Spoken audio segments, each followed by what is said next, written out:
So we've been in Senegal for a while now, and I kind of put dolphins and whales aside because there aren't that many here, and when they are some, they wash up ashore dead and people eat them. But recently we went up the Saloum Delta, and it's really exciting for many reasons. On the first hand, because we've never actually sailed up a delta before, so that was really cool to do. And on the second hand, it's an extremely rich ecosystem with mangroves, which are these trees that grow in saline waters. Sine was able to collect some marine mushrooms, which there's so little known of. And on the other hand, we can also sail up and get closer to inland eco-villages, which are really interesting for our project. And while sailing up this delta, we had a great surprise as we came across really strange dolphins.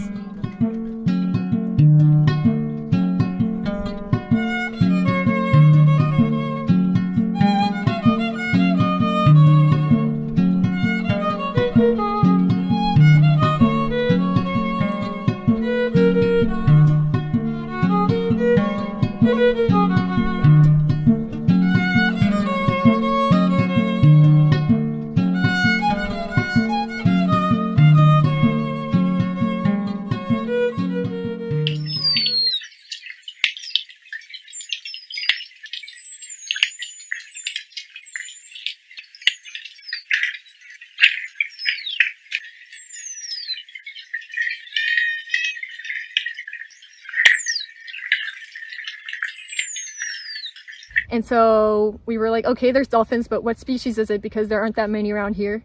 And after researching, we took some pictures. I did a hydrophone take. We looked up online and came across the Atlantic humpback dolphin. We came across this website that said that we could send pictures if ever we had some, because it participates to the research on them. And so we sent an email and got a response the next day saying that this research team was actually starting a research mission that same day, and they were about a few kilometers from where we were. We met Gianna Minton, who is a cetacean specialist, and we asked her a few questions. Do you mind explaining briefly what you guys have been up to this past week and a half? So we've been working with the African Aquatic Conservation Fund, who are hosting the project. And we've got funding from Loro Parque to conduct a 3-week survey of the whole Saloum Delta. And we're trying to document the distribution of the Atlantic humpback dolphins, Susatutsi. So we're trying to cover the whole area with our boat, conducting transects through the whole area as evenly as possible so that we can see where there are hotspots particularly and how the animals are using the habitat.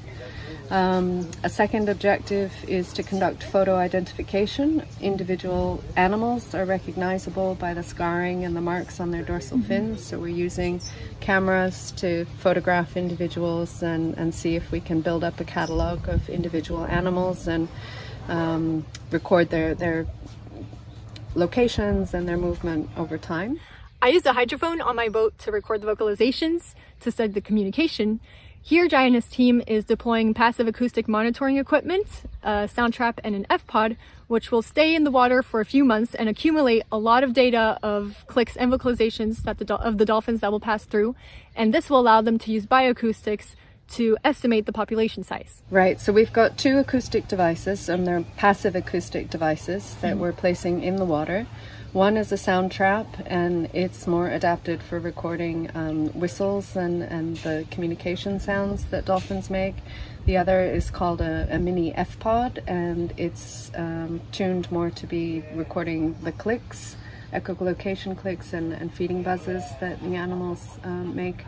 And we're going to place them side by side in an area where we've had quite a few sightings, and they'll be recording over a number of weeks, months, and then we'll come back and pull them out and see what kind of data we have on them. Okay, so it's the first research on the bioacoustics of the humpback dolphins here. Yes, yeah. First story one. Yeah. Exciting. Okay, yeah. Thank you so much. No, thank you. Good to have you here. Yeah. There are about 3,000 individuals that have been recorded for the species on the West African coast. There are around 100 in the Saloum Delta, and we saw like 10 of them, so that makes this encounter pretty incredible. They are listed as critically endangered on the IUCN Red List, and when we went to talk to local fishermen about this species to see if they knew a bit about them, we realized that it's a really complicated issue because they depend on fishing. These coastal communities depend on fishing to feed their families and the rest of the community. So dolphins are the top predator of the food chain, and it may seem paradoxical, but for there to be more fish, there need to be more dolphin. We talked a bit with kids to see their reaction, and they were quite enthusiastic about it. So we really hope that this may be an entrance to increase their protection and conservation, and we'll definitely see how the research can also help protect the species, because they're a really incredible species, let's be honest.